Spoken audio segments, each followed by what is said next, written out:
Magandang araw sa inyo mga boy, welcome back ulit sa ating channel at update lang tayo ngayon tungkol sa Gilas, Pilipinas. Okay?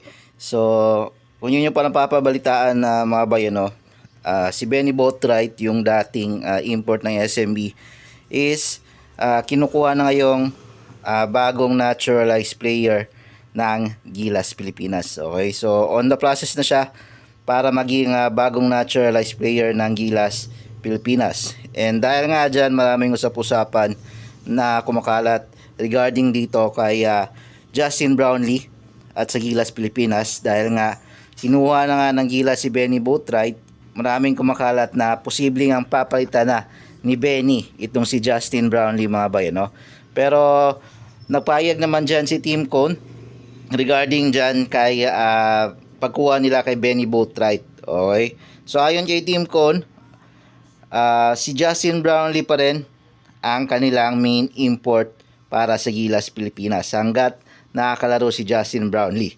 Si Benny Boatwright mga bay is reserve lang siya or backup lang siya kay Justin Brownlee, and siya na nga yung posible talagang pamalit in case na mag-retire na nga itong si Justin Brownlee, dahil nga alam naman natin na hindi na bata itong si Justin Brownlee mga bay, no? Kung yung nakakamali, nasa 35 years old na siya.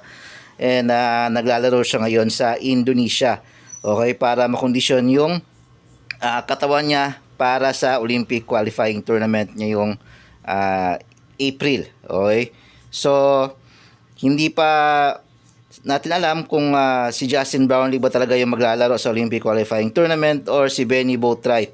Okay, pero isa lang ang sigurado dyan, si Benny Boatwright yung papalit kay Justin Brownlee in case na mag-retire na itong si Justin Brownlee, dahil ilang taon na lang din yung itatagal itong si Justin Brownlee sa national team natin. Mga siguro 3 to 4 years na lang or baka 2 years na lang, kasi nga 35 na ngayon, going 36 na si Justin Brownlee. And itong si Benny Boatwright mga bay, no, batang bata pa to, na hindi pa to maabot ng 30 anyos. So maganda din yung nakita, actually si coach team nga yung nag-scout dito na kunin itong si Benny Boatwright, dahil nakita niya nga yung talent nitong si Benny Boatwright na posibleng maging pamalit sa dito ay Justin Brownlee bilang naturalized player ng Gilas, Pilipinas. So abangan natin mga bay, no, kung sino sa dalawang to yung maglalaro para sa Olympic qualifying tournament. Yun lang, maraming salamat sa panonood.